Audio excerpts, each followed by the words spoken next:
Good day mga kabady, at narito muli ang inyong lingkod sa umaga pong ito. At dito po sa amin, dito sa Bungabong, medyo nag-uulan po, medyo makulimlim ang kalangitan at pumapatak po, umaambon-ambon ngayon. Ah, at ngayong tanghali po ay ako po ay kasasaing pa lamang.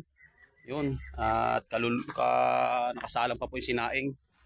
Titingnan ko nga kung ah, luto na.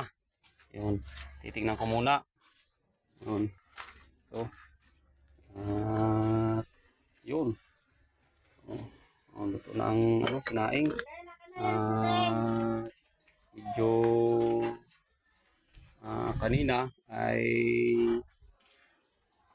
lumabas na naman si Jeremiah kasama yung kanyang kaibigan, anak ni Martin, si Pandak.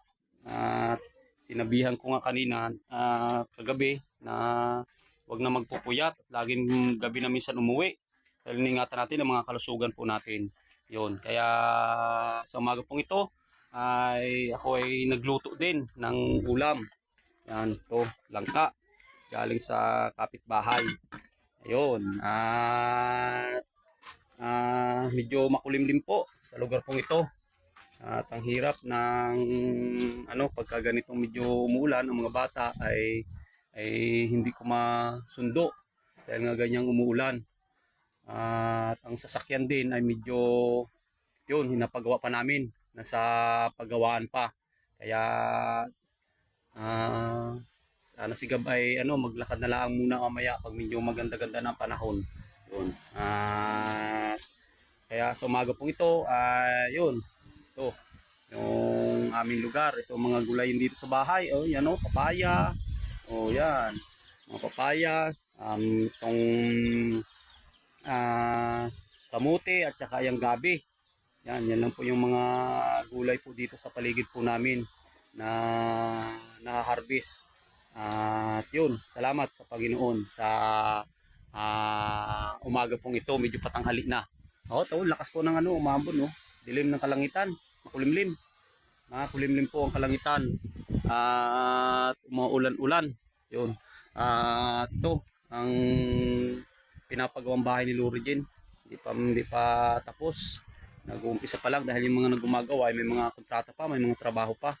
Kaya medyo naka-standby lang ang bahay na ito na pinapagawa. Kaya yun, siguro sa banda-banda riyan sisimulan ng pagpapagawa uli. Yun, salamat sa umaga pong ito. At yung aking magnananay nandun, umalis, pumunta sa kapitbahay.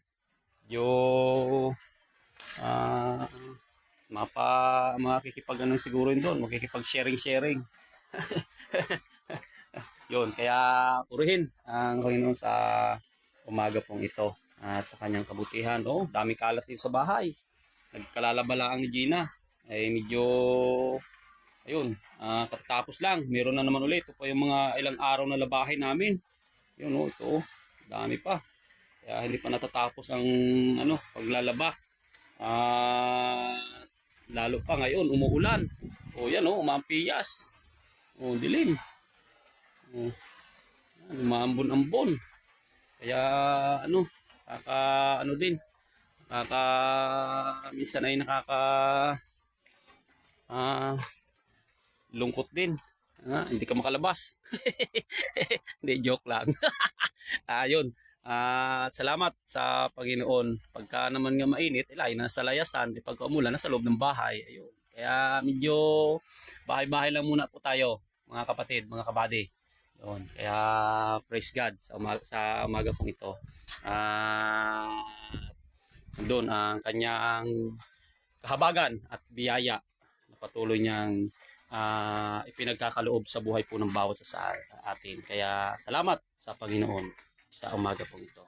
God bless po.